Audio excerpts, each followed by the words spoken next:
One कर्मचाऱ्याला बांधून ठेवून चंदनाची चोरी. स्थानिक गुन्हे शाखेकडून 2 अट्टल गुन्हेगार जेरबंद.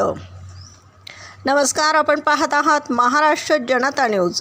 अहिल्यानगरमध्ये वनविभागाच्या कार्यालयात शिरून वनमजुराला झाडाला बांधून चंदनाची झाडे चोरणाऱ्या टोळीचा स्थानिक गुन्हे शाखेने पर्दाफाश केला आहे. अत्यंत सिनेमॅटिक स्टाईलने करण्यात आलेल्या या चोरीचा छडा लावण्यात पोलिसांना यश आलंय. अहिल्यानगर येथील वनविभागाच्या जिल्हा कार्यालयात 18 एप्रिल रोजी रात्रीच्या सुमारास एक खळबळजनक घटनेने जिल्हा हादरला होता.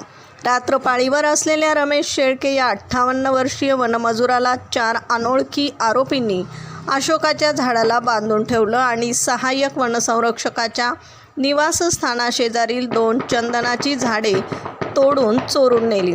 या घटनेचे गांभीर्य ओळखून पोलीस अधीक्षक सोमनाथ घारगे यांनी स्थानिक गुन्हे शाखेला तपासाचे आदेश दिले होते. पोलीस निरीक्षक किरणकुमार कबाडी यांच्या नेतृत्वाखाली पथकाने सलग 5 दिवस छत्रपती संभाजीनगर आणि जालना जिल्ह्यात शोध मोहीम राबवली.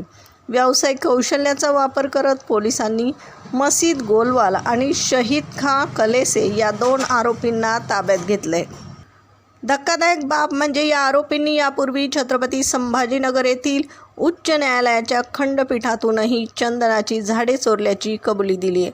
या गुन्ह्यात सहभागी असलेले इतर 2 साथीदार असलम खान पठाण, नसीब खान जोनवाल सध्या फरार असून पोलीस त्यांचा शोध घेत आहेत.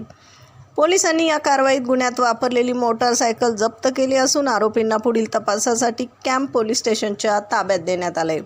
अहिल्यानगर पोलिसांच्या या धाडसी कारवाईचे सध्या सर्वत्र कौतुक होत आहे. प्रतिनिधीसह महाराष्ट्र जनता न्यूज, अहिल्यानगर.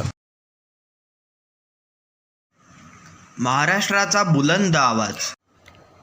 क्षणोक्षणी अपडेट, सत्याचा निर्भीड शोध.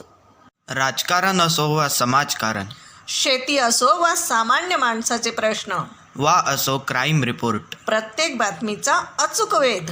ताज्या बातम्या आपल्यासाठी. पाहत रहा महाराष्ट्र जनता न्यूज. महाराष्ट्र जनता न्यूज, नंबर 1 चॅनल.